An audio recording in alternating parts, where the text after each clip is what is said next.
Welcome to our channel. Please subscribe, like, share, subscribe to your audiobook. Osho Gita दर्शन। प्रश्न: भगवान श्री आपका statement बड़ी दिक्कत में डाल देता है कि अचेतन मन भगवान से जुड़ा हुआ होता है। ये तो जुंग ने पीछे से बताया। मिथोलॉजी का कलेक्टिव अनकॉन्शियस से संबंध जोड़कर, मगर फ्राइड कहता है कि वो शैतान से भी जुड़ा होता है तो तकलीफ पड़ी जाती है। फ्राइड का ऐसा ज़रूर ख्याल है कि वो जो अचेतन मन है हमारा, वो भगवान से नहीं शैतान से भी जुड़ा होता है।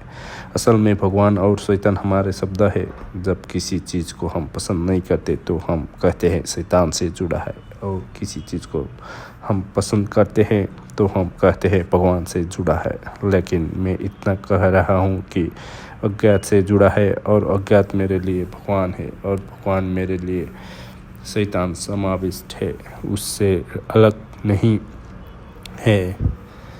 असल में जो हमें पसंद नहीं है, मन होता है कि वो शैतान ने किया होगा। जो गलत असंगत नहीं है वो भगवान ने किया होगा। ऐसा हमने सोचा रहा है कि हम केंद्र पर है जीवन के, और जो हमारे पसंद पड़ता है वो भगवान का किया हुआ है। भगवान हमारी सेवा कर रहा है। जो पसंद नहीं पड़ता वो शैतान का किया हुआ है। शैतान हमसे दुश्मन कर रहा है। ये मनुष्य का अहंकार है जिसने शैतान और भगवान को भी अपनी सेवा में लगा रखा है। भगवान के अतिरिक्त कुछ है ही नहीं जिसे हम शैतान कहते हैं। वो सिर्फ हमारी अस्वीकृति है। जिसे हम बुरा कहते हैं वो सिर्फ हमारी अस्वीकृति है। और अगर हम बुरे में भी गहरे देख पाए तो फौरन हम पाएंगे कि बुरे में भला छिपा होता है। दुख में भी गहरे देख पाए तो पाएंगे कि सुख छिपा होता है। अभिशाप में भी गहरे देख पाए तो पाएंगे कि वरदान छिपा होता है। असल में बुरा और भला एक ही सिक्के के दो पहलू है। शैतान के खिलाफ जो भगवान है उसे मैं अज्ञात नहीं कह रहा हूँ। मैं अज्ञात उसे कह रहा हूँ जो हम सबके जीवन की भूमि है, जो अस्तित्व का आधार है। उस अस्तित्व के आधार से ही रावण भी निकलता है। उस अस्तित्व के आधार से ही राम भी निकलते हैं। उक्त अस्तित्व से अंधकार भी निकलता है। उस अस्तित्व से प्रकाश भी निकलता है। हमें अंधकार में डर लगता है तो मन होता है अंधकार शैतान पैदा करता होगा। हमें रोशनी अच्छी लगती है तो मन होता है कि भगवान पैदा करता होगा। लेकिन अंधकार में कुछ भी बुरा नहीं है, रोशनी में कुछ भी भला नहीं है। और जो अस्तित्व को प्रेम करता है वो अंधकार में भी परमात्मा को पाएगा और प्रकाश में भी परमात्मा को पाएगा। सच तो ये है कि अंधकार को भय के कारण हम कभी उसके सौंदर्य को जानने ही नहीं पाते। उसके रस को, उसके रहस्य को हम कभी जान ही नहीं पाते। हमारा भय मनुष्य निर्मित भय है, कंदरों से आ रहा है। हम जंगली कंदराओं से होकर गुजरे हैं। हम अंधेरा बड़ा खतरनाक था। जंगली जानवर हमारा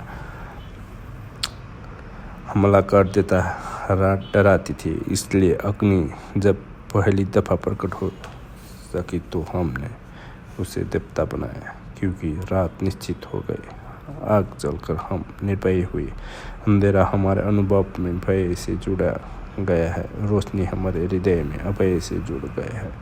लेकिन अंधेरे का अपना रहस्य है, रोशनी का अपना रहस्य है। और इस जीवन में जो भी महत्वपूर्ण घटित होता है वो अंधेरे और रोशनी दोनों के सहयोग से घटित होता है। एक बीज हम गड़ाते हैं, अंधेरे में फूल आता है, रोशनी में बीज हम गड़ते।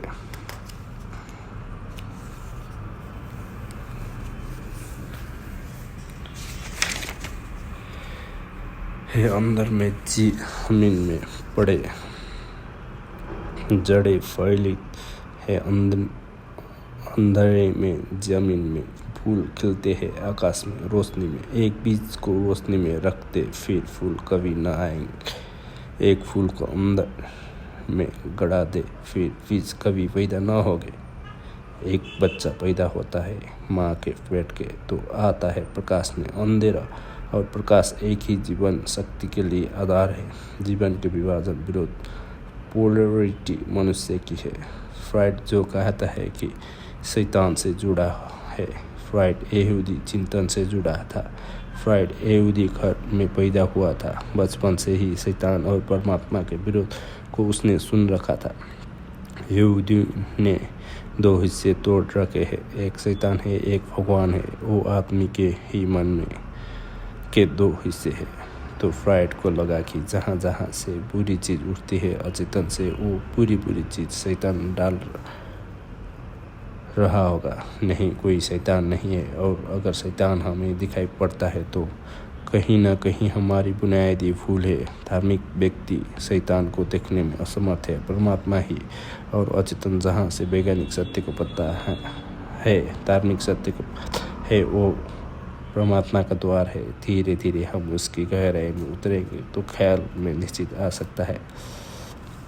इस प्रकार द्रोणाचार्य से कहते हुए दुर्योधन के वचनों को सुनकर कौरवों में वृद्ध बड़े प्रतापी पितामह भीष्म ने उसके हृदय में हर्ष उत्पन्न करते हुए उच्च स्वर से सिंहनाद के समान गर्ज कर शंख बजाए। उसके उपरांत शंख और नगाड़े तथा ढोल मृदंग और शंखदीपाज एक साथ ही भी बजे। उनका वो शब्द बड़ा भयंकर हुआ। इसके अंतर सफ़ेद घोड़ों से युक्त उत्तम रथ में बैठे हुए श्री कृष्ण और अर्जुन ने भी अलौकिक शंख बजाए। उनमें श्री कृष्ण ने पांचजन्य नामक शंख और अर्जुन ने देवदत्त नामक शंख बजाया। भयानक कर्म वाले भीमसेन ने पौन नामक महाशंख बजाए। कुंती पुत्र राजा युधिष्ठिर ने अनंत विजय नामक और नकुल तथा सहदेव ने सुघोष और मणिपुष्पक नाम वाले शंख बजाए।